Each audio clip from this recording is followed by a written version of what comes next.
The impression that I've got of a typical day in the life of a cybersecurity specialist such as yourself, Dan, is that you deal with an ever increasing amount of data, and you're writing rules in Curator to filter the output of that data and determine what data is important, what data isn't important.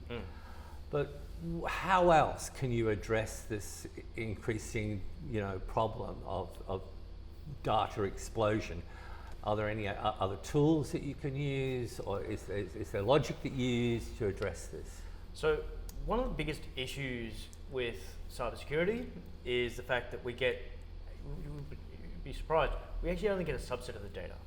Okay, we actually don't get all the data. So there's network operations team, there's server operations teams, there's infrastructure teams. They all have their own little data sets behind that one from there. In security operations, you typically have only focused on the security data. Right. So what happens is you've got all these individual silos of different data points for different purposes, for different use, okay?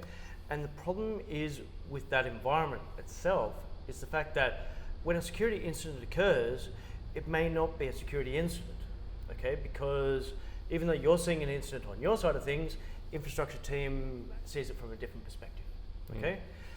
When it comes to data management itself, is security operations needs to see more, okay?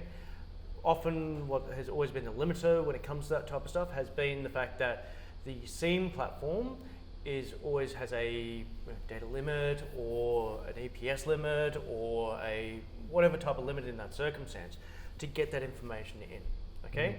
And so therefore security professionals have to make assumptions all the time on whether something's working the right way or not, okay? With what we're doing with IBM's doing with Cloud Pak for Security is a good example. They're removing that EPS limit, okay? They're removing the need to filter that information from infrastructure, from network ops, from your server teams, or applications teams even. They're just saying, send it in, okay? Right. What that does is that now that we've got more data available to us, it makes it easier for us to identify when a key concern actually occurs, and whether there's any ramification associated with it from there, or whether it's something we can just ignore. So the way you determine whether an incident or an action is something to be concerned about is through writing rules. Is that correct?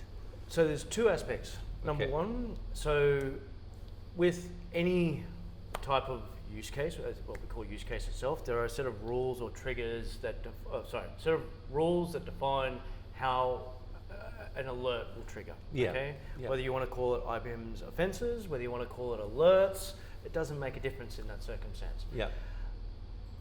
The information associated with that one is based on your profiling of your assets, based on network topology structures, which is why I mentioned earlier that they're very important as part of the tips and tricks for a successful curator.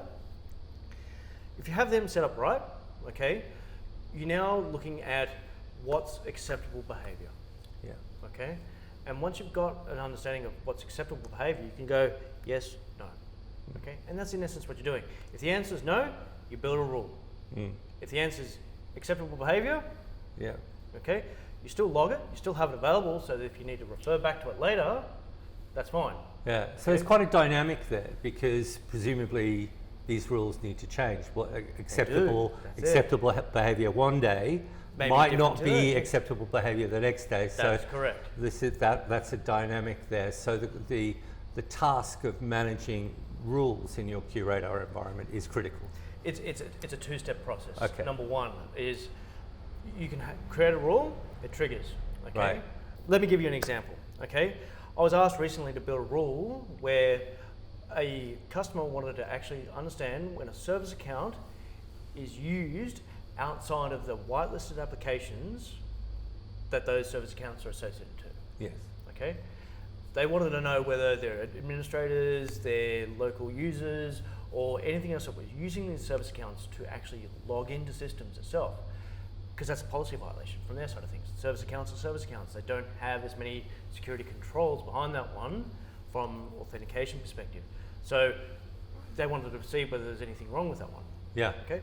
So we built a rule defining the service accounts. We then built a rule defining the applications. and we turned around and said, if service account A, B, C, D, E, F, G, is used and is not used for these applications, create an alert. Yeah. Yeah. Okay. Yeah, I see. Does that make sense? Yeah, absolutely. And by doing that one, they found out straight away 6 different admins Yeah. were actually using service accounts to be able to do their work. Yeah.